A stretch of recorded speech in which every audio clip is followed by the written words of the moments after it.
Welcome back to Desk Careers, everybody. I'm so excited to have another amazing guest with us. Today we welcome Myra Ahmed, who is a sixth form student here at Dubai English Speaking College. We're going to be talking to her all about how she made her A-level options, what she enjoys doing when she's not studying, and all the incredible initiatives that she's taking part of outside of the classroom. Welcome, Myra. It is so great to have you here today. Thank you so much for having me. I'm so excited to have you here. Talk to us a little bit about who you are, what you're studying, and why you want to be sharing your story with other students across the globe.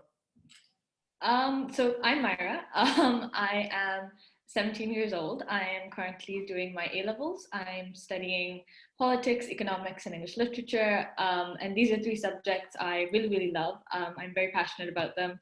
And I've written very widely about them. I really enjoy writing. I write monthly for the Consul magazine, for Readify. Most recently, I contributed to Macro Pakistani, and again, that was an amazing experience. And I think I really enjoy these subjects because I'm really able to see them sort of in real time and in the real world around me. And that was essentially my motivation for taking them. I'm British Pakistani. And I think my experience as an overseas Pakistani really inspires some of the work I do outside of school. So I also run a nonprofit organization called Land of the Pure. And in a nutshell, we're sort of a youth-run nonprofit organization, and we work to empower Pakistan and Pakistanis. And again, yeah, I can go into more detail about that later, but there's a lot of work that goes on outside of school and goes on within school. And I think that's why I want to be sharing my story. I think it's hopefully to sort of get people to understand that we can be doing things that we love along with things that we need to do. And yeah. I'm hearing you talk to me about what you do. I'm hearing you say all of these incredible things, and I'm thinking, how do you have the time? What do you do to make sure that everything gets done and you don't fall behind in your studies? I think time's a very interesting thing. So I probably wouldn't have been able to, thinking about it, as an A-level student, for me to start this organization and to do the things that I'm doing outside of school, it sounds impossible. But I think once you're sort of doing something, you kind of just make time for it. And I think a significant factor in this is that Land of the Pure and the work that I do, it's something very close to my heart, and I really, really enjoy doing it. It's not something that necessarily feels like work, so it's my productive procrastination, essentially. But I think it's really important for me to also always remember that A-levels are my priority. So my to-do list always start with A-levels, and then it goes down to other things I need to do. And like I said, to-do lists, I think, are my go-to organization method, where it really helps me keep track of the many things that are always going on in my head. So I really like being able to sort of put things down and make sure that I'm allocating as much time as is needed for them, and also giving myself some time to sort of disconnect, because I don't want to sort of lose the passion and love that I have for these subjects, as well as the work I'm doing outside. So yeah, that's essentially my way of going about that. That's incredible. And I think it's also important to let everybody know that you are a student who transitioned into our sixth form from another school. And so not only are you going through the current pandemic, as students all over the world are, you're also recovering from transition stress of a system that you were used to a new study system in the last 2 years of your secondary education, which is already probably the most stressful time for students. How have you managed transition, the pandemic, and staying balanced on these next 2 years of your academic journey? I think the transition was something that very much stressed me out. I'm also very indecisive. So for me, my A-level subject choices was a huge deal, and it was something that sort of took a lot of time and a lot of reconsideration. And I think the transition process was just made a little bit more complicated by that. But I think more than myself, it was just the team at desk who was incredibly sort of supportive throughout. And even my teachers now, I don't feel like I'm a new student. I'm really sort of able to have discussions with them and have conversations with them and reach out to them if I need any help. And I think from the pandemic, so Land of the Pure was a product of quarantine, as many things have been. And I think it was a really good distraction. It made me feel a lot more hopeful. And I think some of the conversations and the opportunities that it's given me have really made me feel a lot more empowered and a lot more like everything is going to be okay, when at a time when everything seemed to be sort of crumbling down. And I think the pandemic, the biggest thing that it brought was uncertainty. And for someone like me, that was very stressful. But again, like I said, I think it was Land of the Pure and also being able to have discussions and conversations that were important to me that really allowed me to sort of stay on the right path. Okay, that is just so incredible. You're very inspiring. And I remember meeting you for the first time, walking away from that first interaction thinking, this is a special girl. This is a very inspiring young lady. And I'm really excited to see how you progress in your future. But let's go backwards a little bit. So right at the beginning, when I asked you to introduce yourself, one of the initial things you said was, I'm British Pakistani, and that's what really inspired me to do Land of the Pure, or inspires the work you do outside of the school and outside of your studies. Why is it important for you to be supporting Land of the Pure? And tell us more about what it is and the driving force behind it. Okay, so as an overseas Pakistani, like I said, I think what we're able to get is a very sort of bird's eye perspective of Pakistan. And that's good and bad, because you're able to see sort of where we stand and the issues and sort of the flaws and successes of us on a variety of levels. But also, we are able to see the perceptions, and often in many cases interact with the perceptions that people have towards the country. So for me, it was very important always to essentially realize that the opportunities that I get here outside of the country to represent or to highlight Pakistan are a privilege. And if I can leverage those to support development or support in as micro capacity as it may be, that's something I should be doing. And I think it starts at a very micro level. So for me, when I'm in a classroom, I'm usually either the only or one of the few Pakistani students in that classroom. And it's important for me to bring up Pakistan here and there, especially studying economics and politics. I think obviously we look at the British system, but it's important for me to be able to put things into context, and to understand things in the way that they're important to me. Of course, I think the subjects are interesting within themselves, but I think one thing I really love about Desk is teachers are very willing to have a conversation about things that interest you. And sort of I'm always sort of sending my economics teachers and my politics teachers different articles and things, and they're very open to have a discussion. So I absolutely love that. And then I think Land of the Pure ties in very nicely with that, because I think my favorite thing about Land of the Pure is that it becomes stimulus for conversation. So when I'm able to send my teachers articles or things that I've done, things that I've written, or projects that I've worked on, they're very sort of engaged with it and they're very interested in it. And often they'll go around and ask me more questions about sort of why I do what I do and Pakistan in different capacities. And I think that's definitely the drive behind it. So what we do is essentially, like I said, it's empowering Pakistan, but that's obviously a massive goal. And within that, we essentially work through 3 strands. So the first is highlighting positive aspects of the country. And the goal with that is essentially to create or change perceptions. The second is proposing solutions to issues that we face.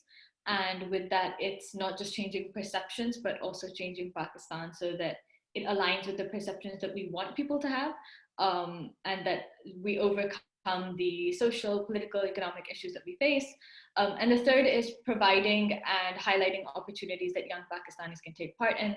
And that's just essentially to create a sense of camaraderie and a sense of community. And we really like saying that we're all in this together, and it's more of a community than it is an organization.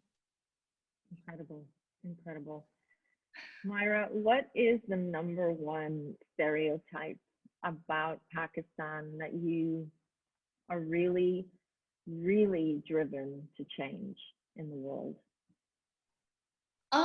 I think more than a stereotype, I think it's just a general sort of outlook that we aren't necessarily always associated with the best ideas. And I think in terms of people, I'm very keen on sort of human development. And Pakistan has one of the youngest populations in the world. And I think there's no bigger asset to the country than that young population. And I think for me, it's all about working to create an educated population that can then be leveraged to support development economically, politically, socially. I think education is at the heart of every form of development. And over the December break, I was actually able to conduct a project, which I did share with you, where I was able to interview some young Pakistanis, and the work that they were doing is just incredible. I think they inspired me in ways that I'd never imagined. And I think for me, that experience was very empowering, because it's hard for me to find people who are willing to have a conversation about Pakistan in the way that I sort of do and I want to. And for me, I think seeing that was very, very encouraging. It was empowering, and it was something that I wanted to be. So I wanted to be someone who was doing good work, but also accessible and here to have a discussion, here to have a conversation. So I think for me, that experience really set my goal straight, that for Pakistan, the biggest thing that I want to do is supporting the youth and people. I think I'm a bit of a people's person. So that's essentially, I think, a summary of all that. And that's so great. What transferable skills are you gaining by founding and leading Land of the Pure? A lot. I think Land of the Pure started off as a very personal project, but it's given me so much on so many different levels. And I think in terms of skills, editing, I'd never edited articles before. I mean, obviously I'd done it for myself, but editing articles, organizing article publishing dates, graphic design, I could never graphic design. And I've started doing that almost every week. And I think the biggest thing is communication. Sort of reaching out to people who are in much higher positions than you. It's very daunting. And I think really understanding how to do that and being effective in the way that I reach out to people was a huge skill. And I think more than anything though, it's being able to have a conversation like we are right now. For me, I'd always really loved writing. I still do, but I think writing for me was my way of getting my voice out, but writing meant that I had time to refine it. I had time to think about what I was saying and make sure that it was accurate. And I think that was one reason that I may not have been as comfortable with speaking. But Land of the Pure has given me, put me in positions where I've had to do that. And it's really allowed me to become comfortable with the idea of public speaking. And I now really enjoy being able to have discussions about my work and things that I'm passionate about. And I think that's the biggest thing that Land of the Pure has given me. Incredible. For any younger student watching this right now, looking at you and thinking, wow, that's just so incredible.